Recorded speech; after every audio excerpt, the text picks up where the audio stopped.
इस अध्याय में श्री कृष्ण कर्म संन्यास योग, कर्मों के त्याग का मार्ग की तुलना कर्म योग, भक्ति में कर्म का मार्ग से करते हैं।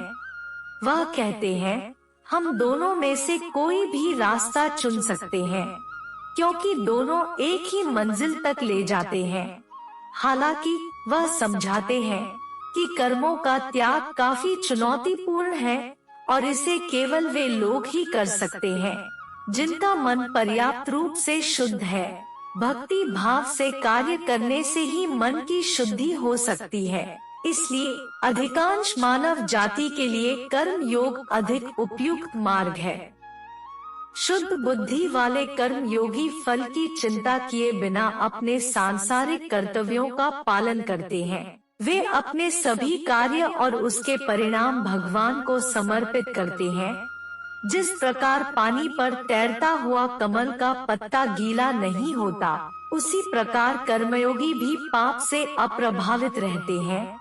वे जानते हैं कि आत्मा शरीर के भीतर निवास करती है, जो 9 द्वारों वाले शहर की तरह है। इसलिए वे स्वयं को अपने कार्यों का कर्ता या भोक्ता नहीं मानते हैं।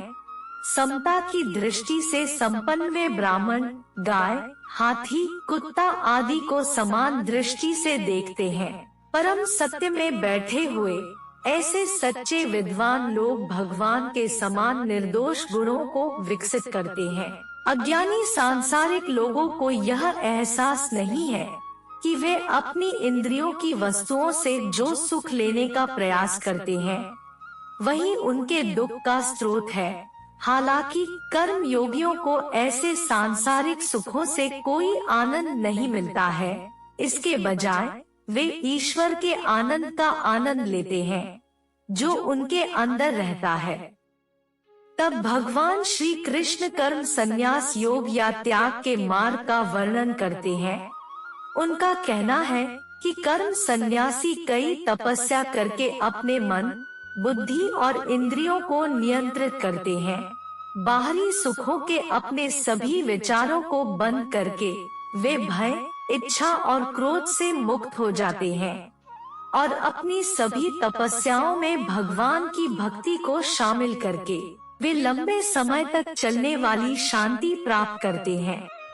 अर्जुन ने कहा, हे श्री कृष्ण, आपने कर्म संन्यास, कर्मों के त्याग का मार्ग की प्रशंसा की और आपने कर्म योग, भक्ति के साथ काम करने की भी सलाह दी।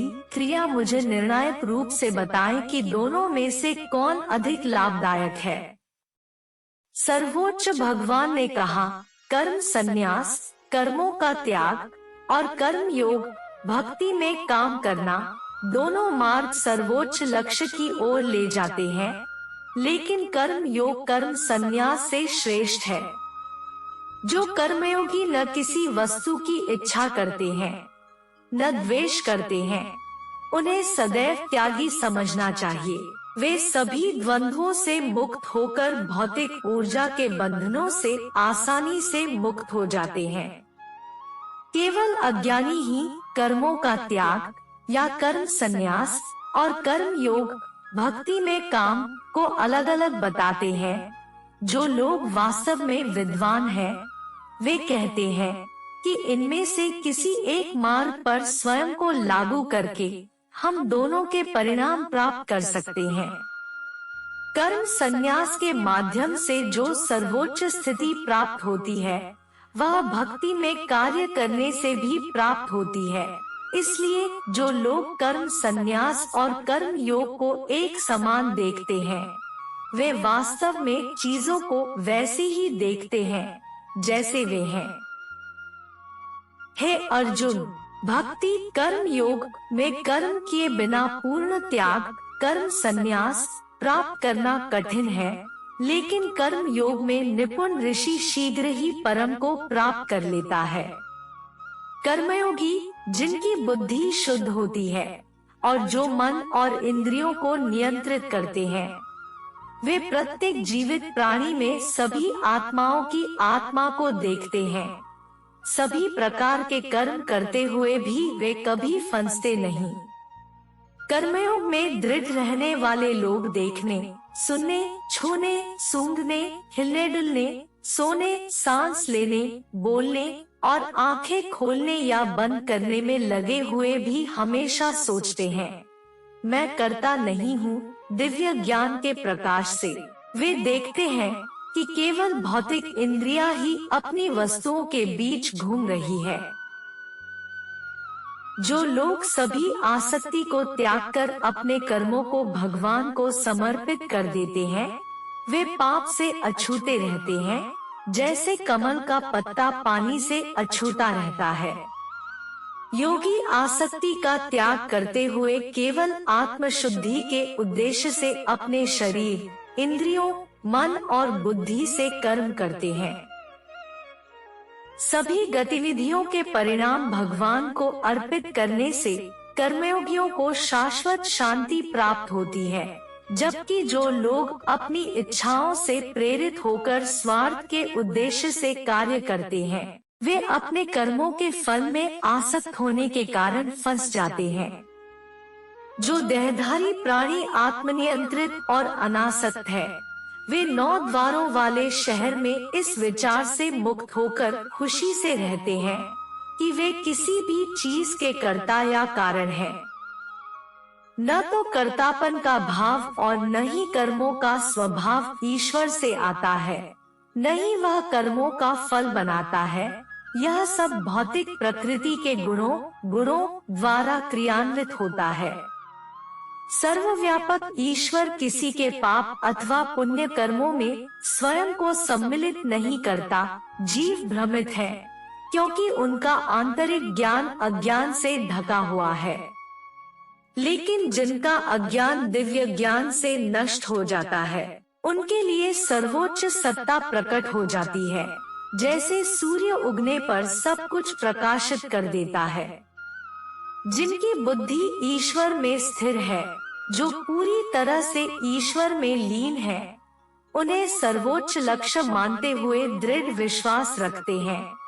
ऐसे व्यक्ति शीघ्र ही उस स्थिति में पहुंच जाते हैं जहां से वापस लौटना संभव नहीं होता।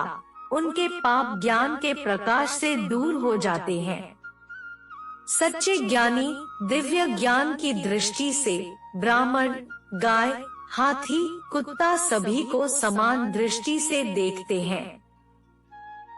जिनका मन दृष्टि की समानता में स्थापित हो जाता है, वे इसी जीवन में जन्म और मृत्यु के चक्र पर विजय प्राप्त कर लेते हैं। उनमें ईश्वर के निर्दोष गुण हैं और इसलिए वे परम सत्य में विराजमान हैं। ईश्वर में स्थापित दिव्य ज्ञान की दृढ़ समझ रखने वाले और भ्रम से बाधित नहीं होने वाले, वे न तो कुछ सुखद प्राप्त होने पर खुशी मनाते हैं और न ही अप्रिय अनुभव होने पर दुखी होते हैं। जो लोग बाहरी इंद्रिय सुखों से आसक्त नहीं हैं, वे स्वयं में दिव्य आनंद का अनुभव करते हैं। योग द्वारा ईश्वर से एकाकार होकर उन्हें अनंत सुख का अनुभव होता है। इंद्रिय विषयों के संपर्क से उत्पन्न होने वाले सुख हालांकि सांसारिक विचारधारा वाले लोगों के लिए सुखद लगते हैं, वास्तव में दुख का स्रोत है। हे कुंती पुत्र, ऐसे सुखों का आरंभ और अंत होता है, इसलिए बुद्धिमान लोग उनमें प्रसन्न नहीं होते। वे व्यक्ति योगी हैं, जो शरीर त्यागने से पहले इच्छा और क्रोध की शक्तियों को रोकने में सक्षम है, और वे अकेले ही सुखी हैं। जो लोग अपने भीतर खुश हैं, अपने भीतर भगवान की खुशी का आनंद ले रहे हैं और आंतरिक प्रकाश से प्रकाशित है, ऐसे योगी भगवान के साथ एकजुट हो जाते हैं और भौतिक अस्तित्व से मुक्त हो जाते हैं। उन सन्यासियों के लिए जिन्होंने निरंतर प्रयास से क्रोध और वासना को तोड़ दिया है, जिन्होंने अपने मन को वश में कर लिया है और आत्म साक्षात्कार कर लिया है, भौतिक अस्तित्व से मुक्ति यहाँ और इसके बाद भी है। बाहरी आनंद के सभी विचारों को बंद करके, भौरों के बीच की जगह पर ध्यान केंद्रित करके, नासिका में आने और जाने वाली सांस के प्रवाह को बराबर करके और इस प्रकार इंद्रियों, मन और बुद्धि को नियंत्रित करके जो ऋषि मुक्त हो जाता है, कामना और भय से सदैव मुक्ति में रहता है। मुझे सभी यज्ञों और तपस्याओं का भोक्ता, सभी लोगों का सर्वोच्च भगवान और सभी जीवित प्राणियों का निःस्वार्थ मित्र जानकर मेरे भक्त को शांति मिलती है। जय श्री कृष्णा।